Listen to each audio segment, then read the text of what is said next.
This is the Recycling, Scrap Metal, Commodities, and Economic Report, April 7th, 2025.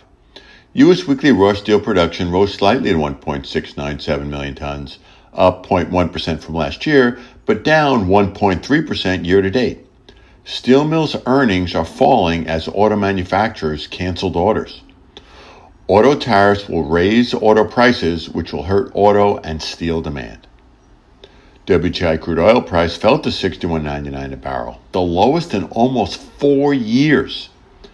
This was not on more U.S. drilling, but on tariff-driven fears of a global slowdown. Also, OPEC, who is the low-cost producer, is increasing production to gain market share. U.S. weekly crude oil production rose slightly to 13.58 million barrels per day, near but below December's record high.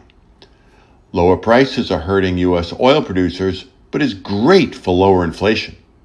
The U.S. weekly oil rig count rose slightly to 49, staying in a tight range. Lower oil prices will reduce the rig count. Scrap steel number 1 HMS composite price was steady at $378.33 a gross ton. It is forecast to fall $30 to $40 a gross ton or more this week. This is on a good supply and lower U.S. and global demand. Hot rolled coil steel price rose to $46.60 a hundredweight, which is $9.32 a ton. This was on the higher scrap prices from last month and about to be slower demand. Lower demand will bring lower prices. Copper price fell hard to $4.39 a pound, one of the largest weekly drops in history. It was on concerns over a trade war, which will slow global demand. Aluminum price fell to $1.08 a pound, which is $23.78 a metric ton on the same trade war concerns. The Atlanta Federal Reserve GDP Now forecast for Q1 2025 shows a negative 2.8%, but after adjusted for gold imports and exports, it's a negative by just 0.8%. Both are a sharp slowdown in the economy versus about 3% for both 2023 and 2024. U.S. February trade deficit improved slightly to $122.7 billion. Exports rose to a record. Note that BMW and Mercedes are major U.S. exporters. Yes, exporters. Imports fell slightly from January's record, but were still high to beat the tariffs. U.S. March ISM Manufacturing Purchasing Managers Index fell to 49, which has had the first contraction in factory activity in 3 months. New orders, backlogs, and employment all fell faster.